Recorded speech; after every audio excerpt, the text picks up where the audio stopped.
Well, we were all a miserable lot. That's all I can put it.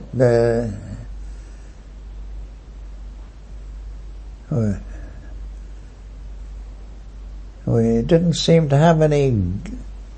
Lost all our gumption, I think. Lost all our gumption.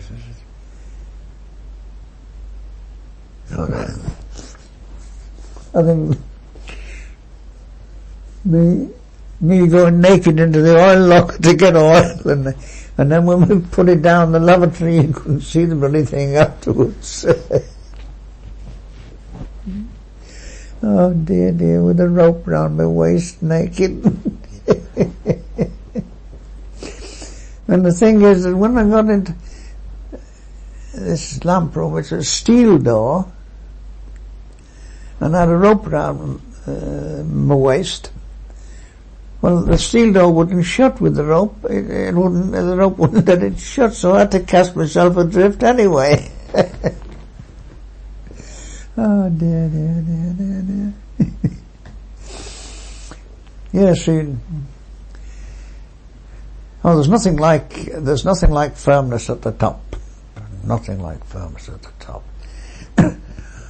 Whether it's done audibly or in reserve, it doesn't matter, so long as there's decision, sheer decision and competence. There's nothing like it.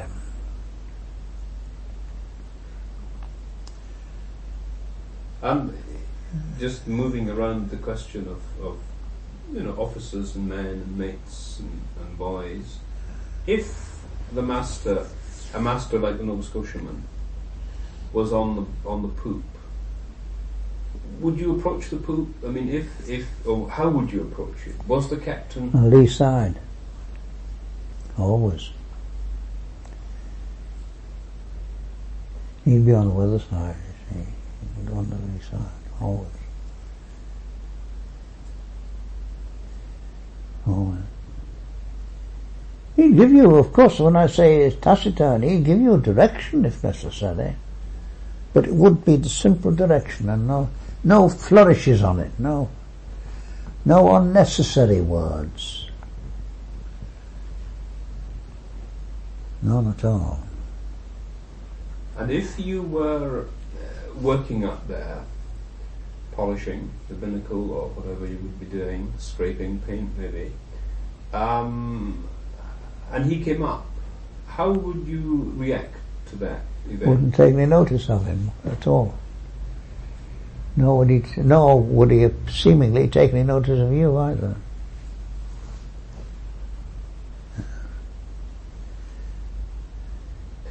You just come up on the weather side, go on the weather side, and he might have a look in the binnacle. Particularly, of course, if you are steering by the wind, because, of course, if you're steering by the wind, you may have altered your course quite considerably. You'd have a look in the binnacle, that's all. Then you go on the weather side, and half a dozen times the length of the poop, and that's that, and down again.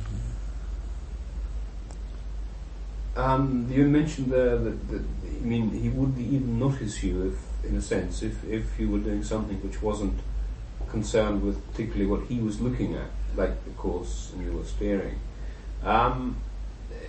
You didn't exist in a sense if he wasn't interested in your presence. No. Would he ever talk to the mate, as it were, across you? No, I don't think so. No.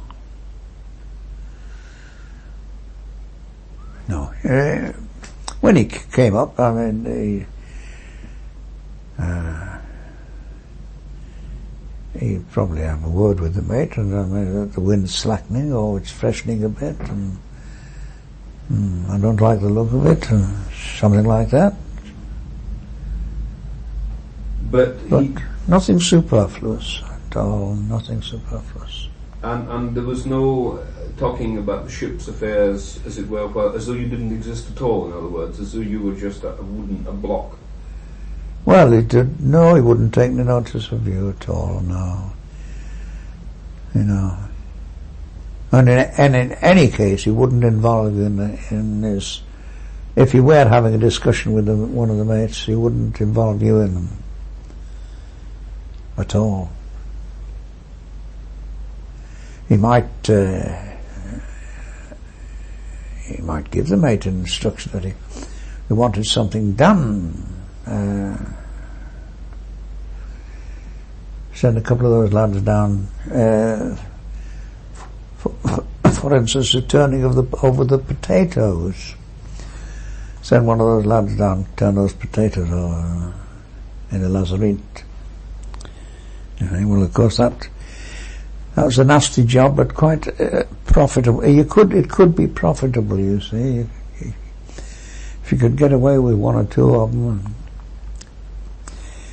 Fancy a potato. They used to have them in lime.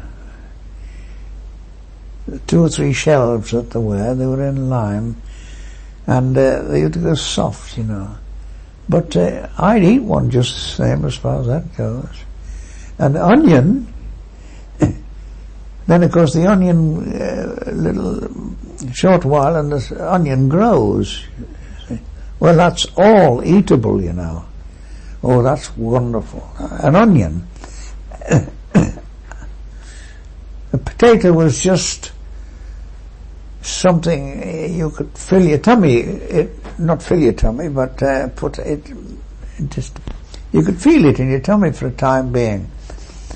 But an onion, that was something really, you get your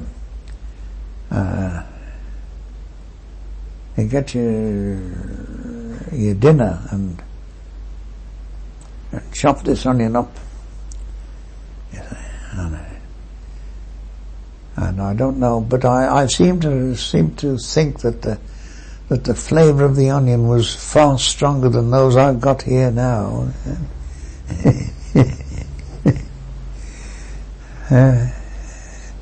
But yes, he'd give you a mate. He said, send one of those lads down. Oh, and there were various private jobs you did. I did, in any case, and we all did, I think. Turning his good lady's wife's little mangle she had. To go and do that. Well, that anything like that was a diversion, you know, and in a way you got a kick from it. Not that you got anything else, you didn't get anything to eat or anything like that. For instance, I don't think that I can ever remember that lady giving, certainly me, a bite of anything to eat. Now the cook steward used to try to, it would only be a try because they were never cooks, you know, they were tried to make some kind of a biscuit for her and the 2 little boys. I don't remember ever one coming my way. The only thing I remember was when I went for my prick, the Allen and Hanbury's tin of